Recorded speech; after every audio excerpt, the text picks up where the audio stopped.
G'day, Saners. Thanks for waiting. Ready for another Thursday night preview show. It's going to be good. Although all this lockdown stuff is just kind of covered up on all the excitement for Saturday night, at least for me. I'm not sure how everyone's feeling in the comments. We'll go through them shortly. But from my end, got tickets, Tuesday when they were available, 10 a.m., AFL members, locked in 4 tickets, ready to go. And now it looks like it's either going to be at Marvel with no crowd, although I've heard over the last 30 minutes that we're looking at, we're waiting for, I guess, the approval from the WA government to go to Western Australia and play it at Optus, which would be good because we play West Coast there the following week. So that's what I've heard's up in the air. And then the backup is Queensland again, but the Gabba, not Metricon. I think there's a few too many games at Metricon this round because of a bunch of the Victorian clubs being moved there. So right now it looks like at this stage, the latest fixture that the AFL released says Marvel. It could well be, as long as there's no crowds and we've got everything set into place and it's at home.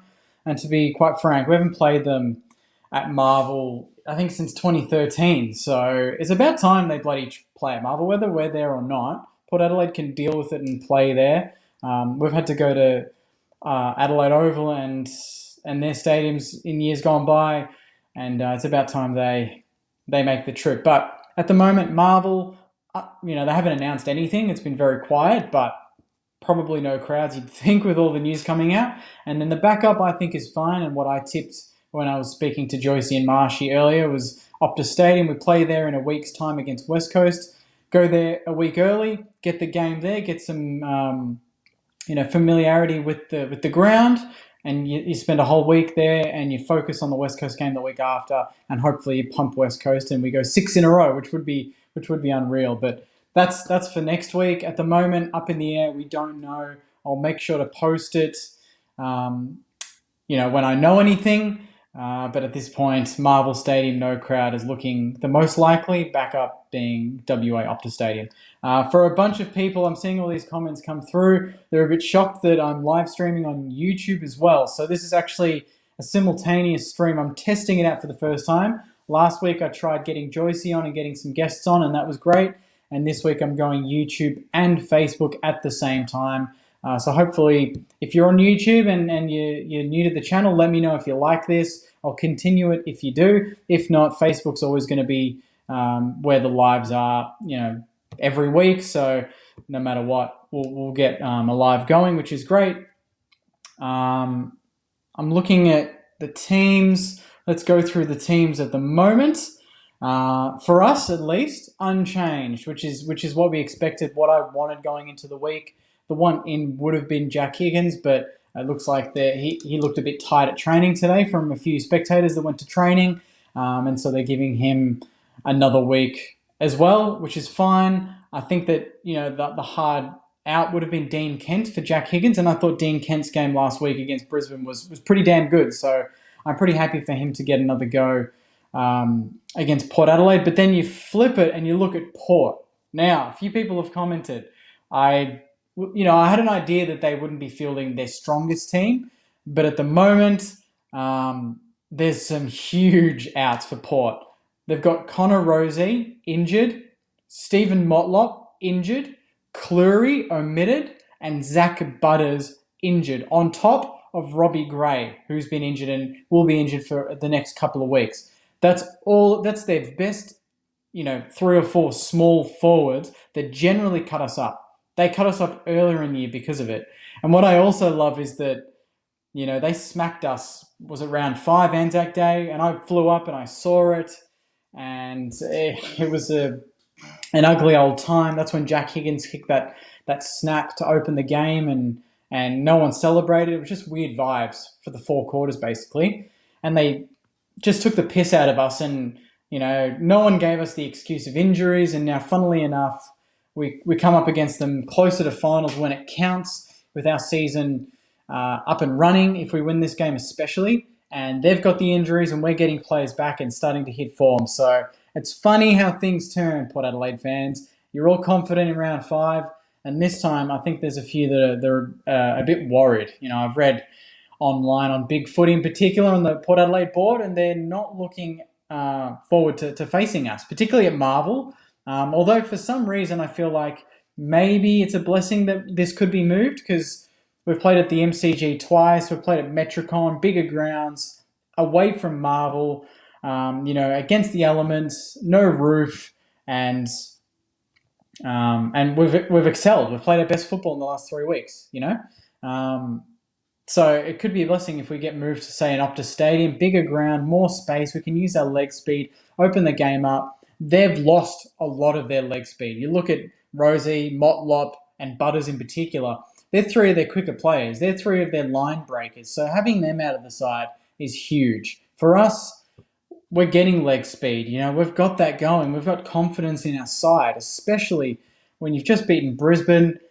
The way we beat Brisbane, I watched the replay a couple of times, and every time I watched it, you spot something different. Whether it was how well the backline was set up or just Jack Steele and the mids doing their job every week. I've just got some comments coming through. I'm just double checking, guys. Has it been announced that it's at Marvel? I'm not sure. I haven't been able to check. I'll check afl.com.au right now just to see if that's true, which would be great. If not, that's fine as well. I can't see anything, but keep me posted if you guys see anything. I'll be sure to comment it and let everyone know. But I think the big thing against Port Adelaide is obviously playing their mids. Their midfield is still strong. Travis Boak is a gun. Ollie Wines is a bull. They've got Pal Pepper that goes through there as well. I mean, they've got a pretty stacked midfield. It's a lot of inside grunt, and that's why I think it's a perfect time for us to get someone like, say, Zach Jones back into the team because it separates us from those sort of, one-paced midfields. And Port Adelaide's is a very good inside midfield. I think with them losing a bunch of those players that I just mentioned, it hurts them in the forward line as well as in the midfield. And you look at their mids, they've got, Lysett in the ruck, Boak, Willem Drew, I'm not sure about him, Ollie Wines, and then obviously someone like Pal Pepper and Carl Amon will go through there. So they've got a bit of flexibility. But really, out of all of those players I've just mentioned, only really Carl Amon has that leg speed. And I feel like he's going to play more half-forward pocket anyway. So for us to have the luxury of having someone like Zach Jones go through the midfield and have Brad Crouch, Steele, Seb Ross, and Luke Dunstan, who's in career best form, go through there as well. We're not only going to match them on the inside, but I think we can exploit them on the outside. And it looks like they've brought in Peter Laddams. That's to help Lysett because of the two-pronged ruck powerhouse that we've got at the moment with Marshall and Ryder.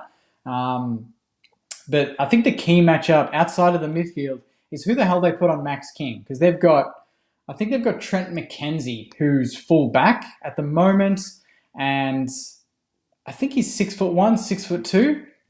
He's a good 10 centimeters shorter than Max. So if we're getting, the fact that I said this on the podcast to the guys, but the fact that Harris Andrews was struggling to punch the ball when Max was going for those marks, I don't see much hope with Trent McKenzie. You'd think that maybe they're going to need to get a chop out from someone like a Tom Jonas, but losing Cleary hurts. Alir is probably going to have to be at his rebounding best to help, give a chop out. But that also then takes him away from someone like maybe a Tim Membry or maybe a resting Rowan Marshall. So we can create mismatches all over the ground with their injuries, their lack of form. Melbourne beat them in a very similar way to the way we beat Brisbane. And I was watching Melbourne on that, I think it was the Thursday night, and I was hoping that's the way I want us to play for the rest of the year, because that is finals football. That is, the way to play in a final and the way to win a final. It's physical, it's intense, and it relies on the entire team playing a role. And funnily enough, 2 nights later, guys, we did the exact same thing. And if we do that against Port on Saturday night, regardless of the venue, regardless of whether it's at Marvel, Optus, the Gabba, Moorabbin, who gives a shit where we play them, we play the way we played against Brisbane, and we will win this game. And, for some reason, trust is back for me. I don't know if you guys trust the boys yet, or beating Port Adelaide is really when we can trust them. But for me, I fully trust that we're going to go out on Saturday night, regardless of the lineup, regardless of the venue, regardless of the way Port Adelaide play. And I just feel like we're going to get the job done and play Saints footy and put ourselves into the 8. Because that's the other thing. The results on the weekend. It was divine intervention, wasn't it? It was too good to be true. And you think, this will never happen again. Those results, on top of our result, being underdogs against Brisbane, $4.60 in the betting, that was a crazy result in itself. But then for the next 3 games, for Gold Coast to beat GWS by a point, for Collingwood to come from behind at 3/4 time to kick 7 goals in a row to win against Richmond, and then for North to be up by 10 points and then to be down by 10 points and then to win by, I think, a couple of goals in the end is outrageous. That's not going to happen ever again, in terms of, I think it was, 6 or 7 underdogs for the round winning. It's insane. So I fully trust that, that was the round that we needed to win, but also we needed some results to go our way, and they did. But now, hypothetically, if we win for the rest of the year, if we win 4 of the next 6 minimum, we'll make finals. So it starts this week. Then we've got an iffy West Coast who aren't at their best at the moment. They're struggling. They just lost to the bottom team. From then on, it opens up. I think then we have Carlton, Sydney, Geelong, and then we ended on Fremantle in Melbourne. And they're the team that are currently keeping us out of the 8. And they're playing Geelong tonight. So we want Geelong to win. And we want Adelaide to beat West Coast. And if we win, I think that puts us as high as 6th by the end of the round. So it's a finals every week for us is basically a final. This is no different. Port Adelaide were flying, 5-6 weeks ago. Talking top 4. Right now they're on the edge. They're outside the top 4. They're losing players. They're low on confidence. We're getting players back. We're high on confidence. And we've got that little carrot dangling at the front of us. That big finals carrot. And it's funny how quickly things change. 3 weeks ago, we're sitting here talking about next year and what the hell, the review and getting rid of coaches and getting rid of players and playing the kids. And now suddenly we're looking at being as high as 6th at the end of round 18. That's unbelievable. So, in terms of the ins and outs for Port, massively in our favour. This reminds me of when we played West Coast late last year and they lost a lot of their first 18 players and we lost that game, and that game was important for us to make finals as well. I'm hoping this time around we've learned and we take them seriously and we deliver the performance that we all are hoping that we are going to deliver. So that's enough from me, guys. I'll go through some of these comments. I know that there's a few extra than usual because we're streaming on YouTube as well. So welcome to everyone on YouTube for watching. I appreciate it. It's still a growing platform on my end. We've got nearly a couple of thousand subscribers on there, as opposed to Facebook. We're pushing, I think, 25,000, and on Instagram we're pushing 17.5. So if you haven't followed me on any of those accounts, I'd really appreciate it if you did. But if not, no worries. We'll continue the live and we'll go through some of these comments. If you've missed it, this one's from Jacko. What's the deal with the live stream being on YouTube? Just testing it out, mate. I've had a few people mentioning that it'd be good to get it on YouTube, and I thought, well, with this new platform that I'm testing out, not only can I get your comment up on the screen, I can invite people onto the lives as well, and I can stream it on multiple platforms. Not Instagram, unfortunately, but on YouTube I can. So just giving it a test at the moment. If it goes well, I'll continue with it. If not, we'll ditch it. Chad says, they've got a shitload of outs this week and we're right back on track. Let's crush them. Agreed, mate. Let's absolutely crush them.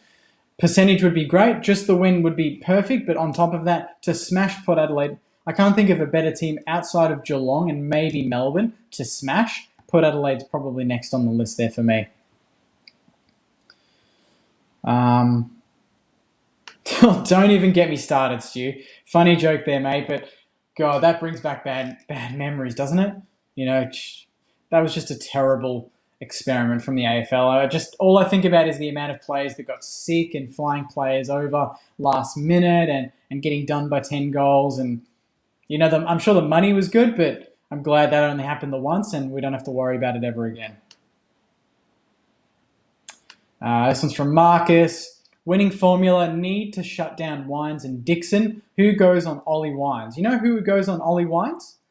L. Dunstan. I reckon he's made to not only take on Ollie Wines and keep him accountable, but also to piss him off, get under his skin and win his own ball. He's done that against Richmond with Trent Cotchin. He did that against Collingwood. He got on the nerves of, I think it was Adams and Pendlebury. And last week, you could see him pissing off Lyons and Lachie Neale as well. So I think Luke Dunstan should be the first person standing side by side with Ollie Wines. He's got the size. He can get his own ball. His confidence is high.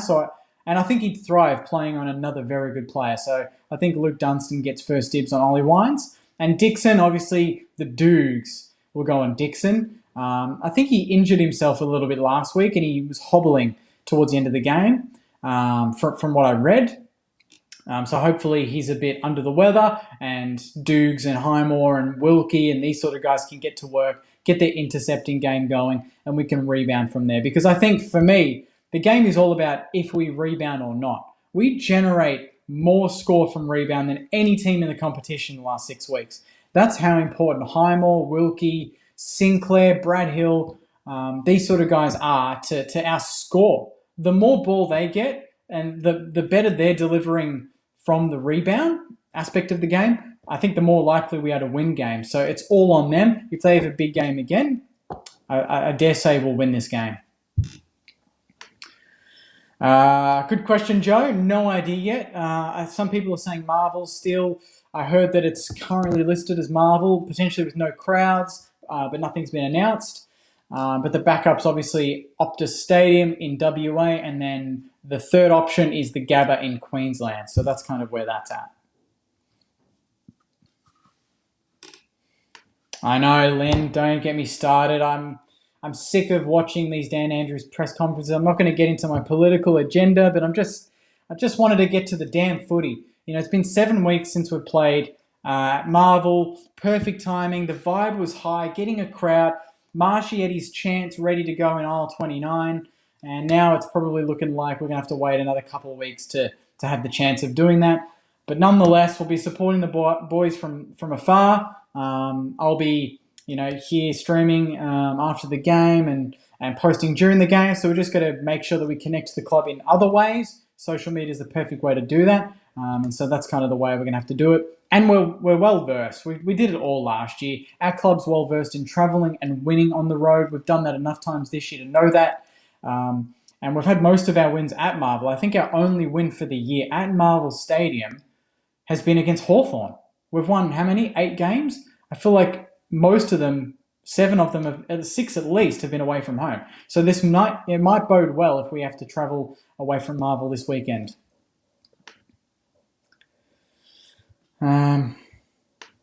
Yeah, Brandon, I called it on the podcast, mate. My prediction was Dan Butler to kick 3 in a match-winning performance and get back to form. And then the next prediction I had was Ryan Burns to have a big game, get a lot of the ball, potentially in the wet if the roof's open wherever we play, and get his 20-odd disposals, maybe kick a snag again and get the Rising Star nomination. He would have gotten it last weekend, but Archie Perkins for Essendon had a great game against Adelaide. He kicked, I think 2 or 3 goals and had 20 possessions himself and was great. So it wasn't because Burns wasn't good enough. It was just because another kid had a good game. But Burns, to me, has been the most consistent out of a lot of the nominated and non-nominated players currently. And even if he's not nominated this week, next week, ever, we know we've got a special player there. Nominations don't mean you're going to be a star or you're not. There's been a lot of players that have won the NAB Rising Star and not really eventuated to the potential that they had at the time. So I'm happy with him nonetheless. But recognition from abroad would be great, but it's not, the end goal for us at the end of the day.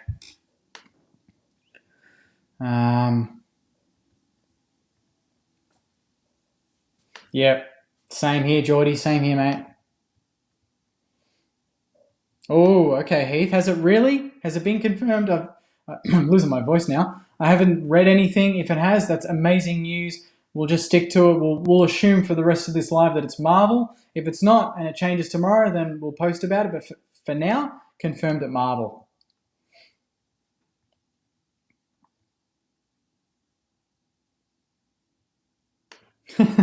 Everyone's disappointed. I know. But yeah, if the boys win and they make us proud, we'll be forgetting that we didn't get to go. But they know that we'll be around watching from abroad. So let's just hope that they get the 4 points and that when we do get to go to the footy, it's when we're sitting in the 8, ready to play finals, even potentially going to a final. That would be amazing as well. Yeah, this one's from YouTube. Look at nice display picture there, mate. A bit of is that Rosie about you? Yeah, Port's outs are terrible. It's going to be hard for them to kick goals unless Dixon really gets hold of us. And then they've got George Yardies, I think, and I'm not sure if Todd Marshall's playing. He is playing, so they're going to have to rely a lot on their tools. But our defense has been our strength the last 3 or 4 weeks, and I think tools are easier to defend than smalls. It's just obvious. The ball hits the deck. Smalls can get you with their speed and prowess. But with tools, it's really about if you negate their marking and if it hits the ground. Our backline's pretty mobile. Their forward line's not. It looks tall. So I think that gives us more opportunity to rebound and get our running game going. Yep, Ari, glad you're joining us, mate. And glad you're enjoying it as well. Welcome to the stream.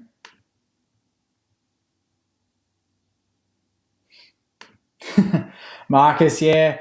If it does get moved, and even the week after, hopefully crowds are available and we can go and Saints can get to the game, that'd be great. I've been to a few interstate games this year, and they're some of the best experiences when you can sit in that little tier with all the Saints fans. And I saw some footage of the Saints that were at Metricon last Saturday night in the Brisbane game, and they were going nuts in that last quarter. There was some really good footage on Facebook. If anyone can share that again in one of the groups, but yeah, they're the best experiences, especially when you get a big win against a good team.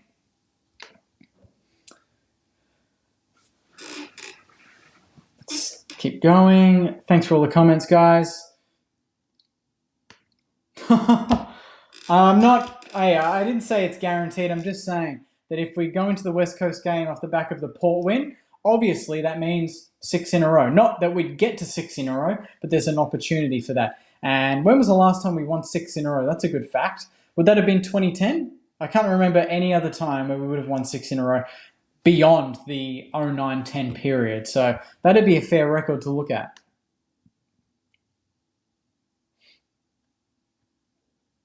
Thanks, Sam.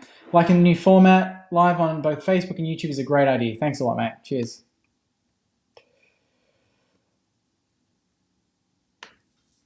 Marcus again. Ollie Wines is killing it. He's the number one to shut down. I agree. He's that important player because he's like their Jack Steele. He gets that first use and he feeds it to a Travis Boak. Boak is a contested player, don't get me wrong, but he's more of that second passage. It's Wines, handball, Boak. He's got that little bit of speed, that 5 to 10 meters that gets him away from his opponents, and he's a good kick inside 50 to Dixon. So if we stop Wines, we stop at the source. That means that Boak doesn't get that handball receive, and that means the ball's not going deep inside 50 to Dixon one-on-one with Dukes. This one's from Nathan. Hey, Jakey, love your work. Thanks, mate. Loney kicked a bag on the weekend, and I think he was best on at the Zebras. What would he have to do to get back in, whereas the horse bolted on him? Look, mate, he kicked 5. He had 20-odd possessions, but Jack Loney has done this a lot. He's done this countless times. Bytel also had 37 and 10 clearances and a goal. So I think out of the two, Bytel was probably the most likely to come in. But you're not going to drop Dean Kent on his performance because he can go into the midfield. He's more physical and he adds a bit of fear. And I talked about this with the boys on the podcast, but he has a bit more fear factor than Loney. No offense to Loney. He puts his body on the line. He goes for his tackles. He's good for a goal every now and then. But Dean Kent is frenetic, like Ben Long in a way, but he's also very good in finding the ball. He's good above his shoulders and taking a mark, and he's a decent kick inside 50. And so far, he's been pretty reliable. He's played one good game out of one. So for me, Loney, if I had to, put a bet down, I would say that the horse has bolted. And if he does get a game, it's probably for other clubs to have a look at him. And if he doesn't get a game, it's probably because we think that he's had enough chances and we're happy with the winning formula we've got in the forward line at the moment. So if he gets back in, it'd be with hard work at Sandy. And if he doesn't, I dare say, other clubs are going to be sniffing around. And if they're not already, they'll probably be chatting to him for sure.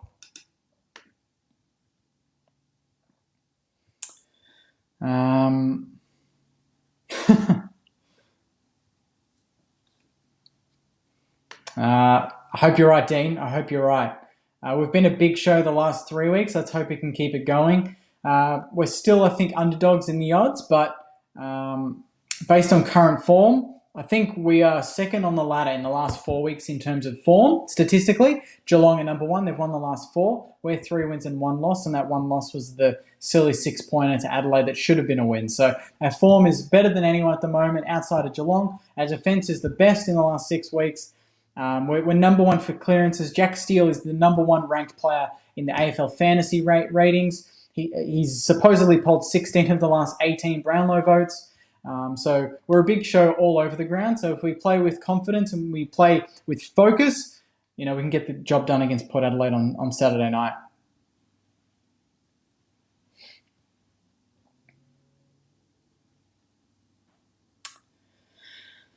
God, so many comments, guys. Thanks a lot.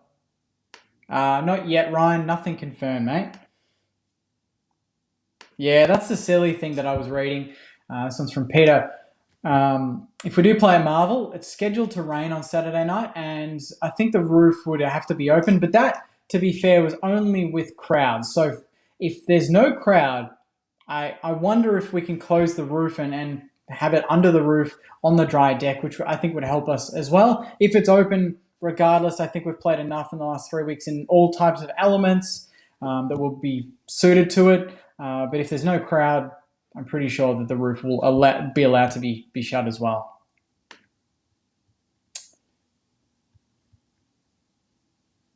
A decent prediction, Heath, mate. 35 points. I'll take a 1-point win, to be honest. Any win at this point of the year, just to get us into the 8 would be great, but any percentage is good percentage too, so I'll take that. This one's from Andrew.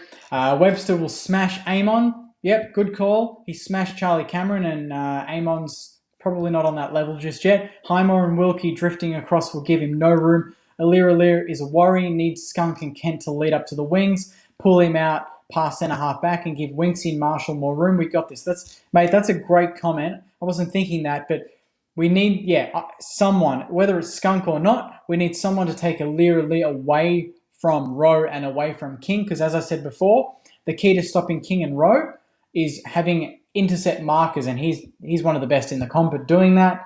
He was all-Australian form the first 10 weeks. He's kind of dropped off the last few weeks. But if Skunk can be a decoy, take him out, isolate King on McKenzie, and maybe Rowe on a Cleary or someone like that, that gives us a big shout going forward. And then when the ball's in the 50, that's when Skunk can work back or just stay outside and float between wing and centre-half back. As we saw last week, he played a lot in the back line, getting a lot of intercept marks and kind of taking the pressure off our backs. Maybe he can do that and get in front of Dixon and just block those leading lanes that Dixon is so good at. He likes it on his head, Dixon, but he's also good at leading up and just crashing a pack, when the ball's kind of kicked 5-10 metres in front of him. So it'll be big for our interceptors, whether it's Skunk or Highmore or someone like that, getting in front of Dixon and blocking those lanes. But that's a great comment.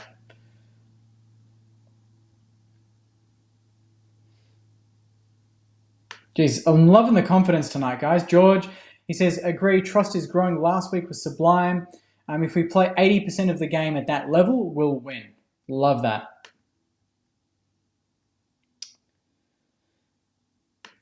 Yeah, Catherine, that's a fair point. Battle's still not being able to squeeze into our 22, although I saw that he was listed as injured now. So I think last week and the week before he was the medical sub and he was omitted from the starting lineup, but this week it says injured. So I'm not sure if anyone's heard anything, but whether he's done something at training, I don't know. But it said injured instead of omitted, I believe. So I'll be looking at that closely in the next couple of days to see what that's all about. But that does show the strength of our list. We're still missing Battle, Clark, Caulfield, Patton, Hanbury, Carlisle from last year, Frawley, Gresham, these sort of guys.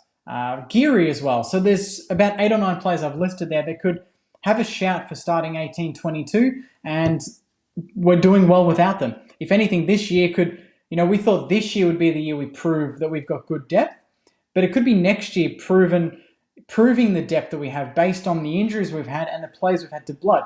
We didn't think we'd see Connolly this year. Burns has excelled. Highmore's come in and done a fantastic job.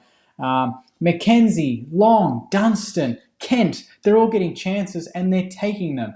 That proves the depth that we've got. Imagine if we've got all of those players that I've just mentioned that are injured available. It would be very hard every week for the selectors to pick a damn team. But great comment. It really does prove the strength of the 22 at the moment.